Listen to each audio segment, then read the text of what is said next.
பெரிய கடவுள் செக்ரட்டரி மாதிரி பேசுறானுங்க.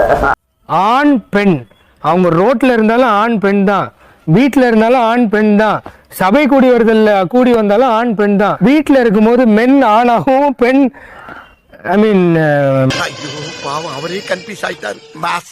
ஸ்ட்ராங்கா அப்படிங்க பாஸ். மென் விமனாகவும் பெண் ஆணாகவும் இப்படின்னு பல விதங்கள்ல பெருசா ஒரு ஞானமா கேட்கறத அவங்களே நினைச்சுக்கிட்டு மூடத்தனமா பேசிட்டே இருப்பாங்க. இந்த கேள்வி ஏன் எழுந்தது என்றால் இவர்கள் ஒரு சொன்ன ஒரு தவறான விளக்கத்தின் அடிப்படையில் தான் என்னுடைய கேள்வி எழுந்தது. என்னிடத்துல புதன்கிழமைக்குள் பதில் வரும் என்று சொல்லி ஒரு பொய்யை சொன்னார்கள். அப்போ இவர்கள் யார்? பொய்யர்கள். தகுதி இருக்கு. எவிடியா பையனா இருக்கிறதே பெரிய தகுதி தான். ரோஸ்டிங் கிறிஸ்டியன் ஜெஸ்வின் அவர்கள் மீது இப்போது பிரயோகப்படுத்தி இருக்கிறார்.